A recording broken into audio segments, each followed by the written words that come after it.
مجھے وقت کا احساس ہے. جاؤ اور اس جلتے ہوئے تنور میں کود جاؤ. اس نے عقل سے کام لیا.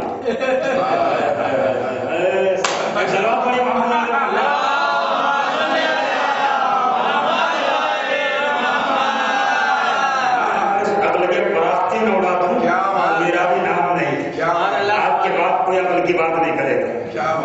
یہ عقل ہے کیا؟ اس نے عقل سے کام لیا. کیا کام ہو رہا؟ وہ جو جلتا ہوا تندور ہے اس میں کود جاؤ. میں کہہ رہا ہوں تم میرے چاہنے والے ہو. تم کہہ رہے ہو میرے نام پر لوگ مارنے مرنے کو تیار ہے. تم بھی میرے چاہنے والے ہو. میں تم سے کہنا پوچھتا ہوں. جی مولا میں آپ کا چاہنے والا ہوں. مولا دیکھیے وہ ایسا ہے. جی جائیے. نہیں مولا میں آپ حکم دیجیے تو کوئی دوسرا میں انشاءاللہ ایسا کروں ویسا کروں. کیوں کہ وہ اپنی عقل نہ رہا تھا. عقل کا تقاضا یہ تھا کہ آپ کا کام ہے جلانا. اگر میں کود گیا تو بھول گیا. ایک سلوات پڑھی محمد نے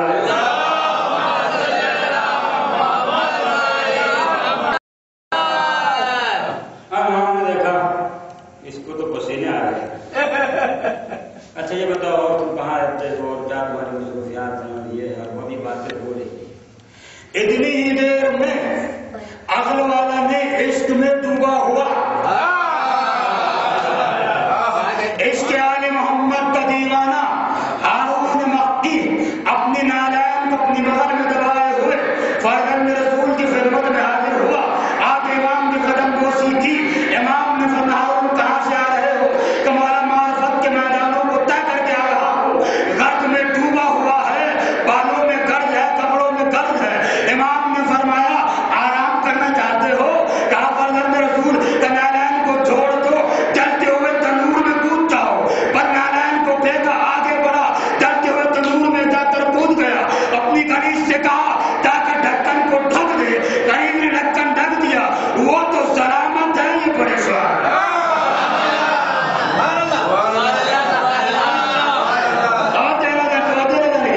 یہ بھی پوچھا مولا کون سا تندور, مولا کہاں کا تندور, مولا تو جل رہا ہے, مولا تو مجھے کود نہیں کہا, کود نہیں کہا, کود نہیں کہا. اس نے عقل سے کام نہیں لیا, اس نے عشق سے کام لیا. اس کا تقاضا یہ ہے امام جو کہہ دے وہ حجت ہے.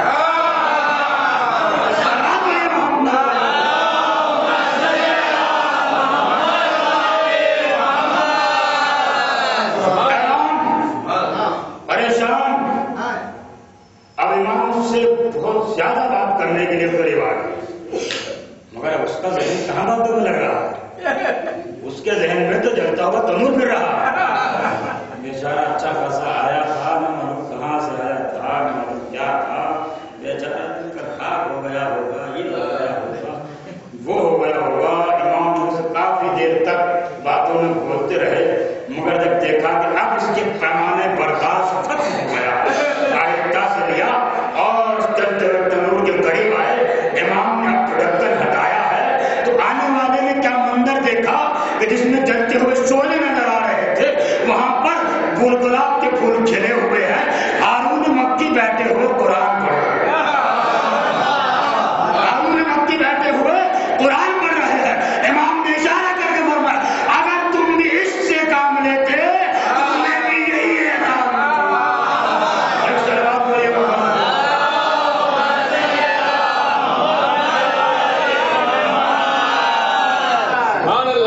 اب مجھے بتائیے عشق جیتا ہے عقل جیتی؟ عقل تو کچھ کہہ رہے تھے, عشق نے کچھ کہا. تو یہ جو عشق اور عقل کی لڑائی ہے نا, بس یہ سیم اداداری کی لڑائی ہے. عقل کچھ کہتی ہے, عشق کچھ کہتا ہے. عقل کہہ رہی ہے یہ, کچھ کہہ رہا ہے یہ. بس یہی معیار ہے, یہی منزل ہے. اور اسے سمجھ گئے تو بس کامیابی اور کامیابی ہی کامیابی ہے. میں نے حدیث کے ساتھ مسئلہ چھیڑا تھا, مگر چونکہ دعوت مبنی چل رہا, میں کل آپ کی خدمت میں پوری مکمل تفسیر کے ساتھ حدیث کے ساتھ کا تذکرہ جو باقی ہے اور اس کو انشاءاللہ میں مکمل کروں گا. عشق عشق ہوتا ہے اور عقل عقل ہوتی ہے. عشق کچھ کہتا ہے, عقل کچھ کہتی ہے، لیکن دنیا کی تاریخ کا عقل نے کامیاب نہیں بنایا، عشق نے کامیاب بنایا۔ مانگو مجھ سے دلیل، مانگو مجھ سے دلیل۔ ضعیفہ عورت اگر جوان سے عشق کرنا چاہے، بلکہ جوان نہیں ہوئی وہ نوجوان سے عشق کرنا چاہے، عقل کیا کہتی ہے؟ بیوقوف ہو گئی، پاگل ہو گئی، بڑھاپے میں سے عشق کود رہا ہے نا۔ لیکن قرآن میں واقع موجود ہے، میں عشق کی باتیں نہیں کر رہا، میں داستان قرآن بیان کر رہا ہوں۔ تاریخ میں محفوظ ہے زلیخا کی ضعیفی یوسف کی کم سنی، قرآن میں محفوظ ہے پورا واقعہ، آپ بلائیں گے اور مانی جی۔ عشق کیا کس سے؟ حضرت یوسف سے، زلیخا نے۔ عقل کیا کہہ رہی تھی؟ عقل کہہ رہی تھی یہ بے عقلی کے کام ہے، بے شرمی کا کام ہے، بے حیائی کا کام ہے، بے وقوفی کا کام ہے۔ عشق کہہ رہا تھا عشق میں ایج نہیں دیکھی جائے، محبت میں عمر نہیں دیکھی جاتی، تایا مسئلہ عشق میں عمر نہیں دیکھی جاتی۔ اب اگر کسی بوڑھے کو خونی ماتم کرتے ہوئے دیکھو، اگر کسی ضعیف کو، کسی بوڑھے کو خونی ماتم کرتے ہوئے دیکھو تو عقل کے گھوڑے نہ دباؤ، یہ عشق کا میدان ہے، یہاں بوڑھا بھی جوان ہو جاتا ہے۔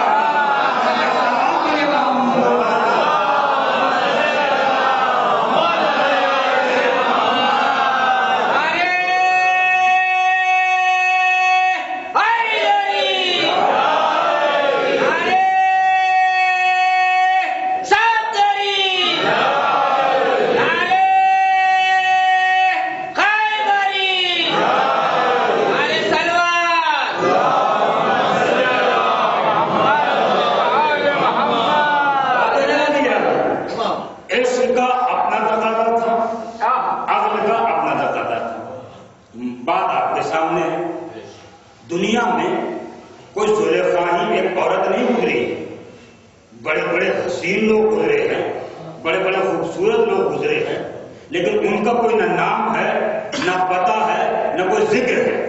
زلیخا کا نام بھی قرآن میں ہے، زلیخا کا تذکرہ بھی قرآن میں ہے، زلیخا کا تذکرہ بھی قرآن میں ہے۔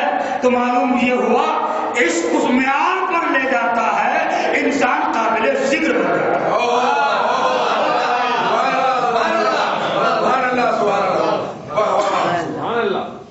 پھر بتائیے کے بعد دنیا میں کروڑوں انسان، مگر کروڑوں انسانوں کا وہ مقام نہیں ہے جو ایک حسین کے اداکار کا ہوا ہے نا۔ ایسا اب روز ایسے میں کچھ اور جب عشق کے بیان میں آئی زلیخا تو کیا ہوا؟ اتنی بڑی لائق کا ذکر بنی، اتنی بڑی لائق کا ذکر بنی کہ اس کا ذکر قرآن میں بھی محفوظ ہے، نبی کی زوجہ بھی بنی ہے، اور حضرت زلیخا سے بچے بھی پیدا ہوئے۔ لیکن یہ میں آپ کو بتانا ضروری سمجھ رہا ہوں کہ کیا ضعیفی ہی میں شادی ہوئی؟ یہ تو بہت ضروری ہے۔ ایک نبی کی شان کے خلاف ہے کہ وہ کسی بوڑھی عورت سے نکاح کرے، یہ نبی کی شان کے زیور نہیں دیتا ہے، یہ نبی کی شان کے خلاف ہے۔ پھر آخر ہوا کیوں؟ ہوا کیا کہ حضرت یوسف نے عقد بھی کیا اور زلیخا سے اولاد بھی پیدا ہوئی اور نسل بھی آگے بڑھی۔ ہوا کیا؟ ایک دن حضرت یوسف نے زلیخا کو بلا کر کہا،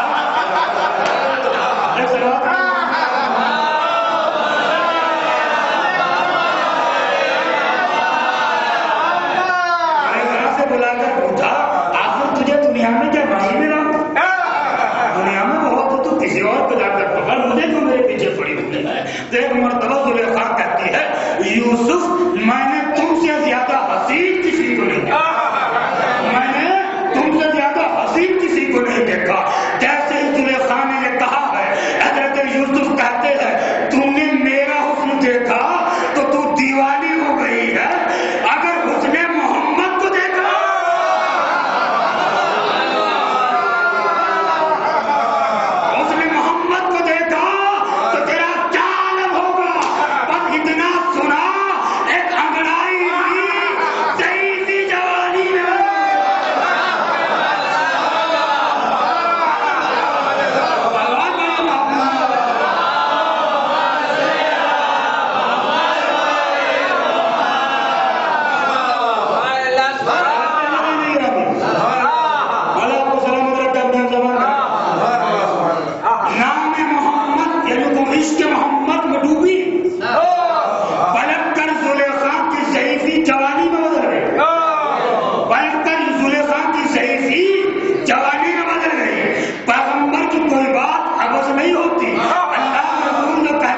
پیغمبر نے فرمایا حسن و حسین اہل جنت کے سردار، اور تاریخ گواہ ہے خلیفہ اول، خلیفہ دوم، خلیفہ سوم جب بھی اس حدیث کے بعد امام حسن کے سامنے آتے تھے تو یا سیدی کہہ کر سلام، یا سیدی اے میرے سردار، کیوں کہ آپ جوانان اہل جنت کے سردار۔ اب میرا سوال یہ ہے، مجھے یہ بتائیے کیا موت صرف جوانوں ہی کو آتی ہے؟ تھک گئے تو بات ختم کر دوں، اگر آپ تھک گئے تو میں بات ختم کر رہا ہوں، اور اگر آپ کی توجہ ہو تو پھر سناؤں گا۔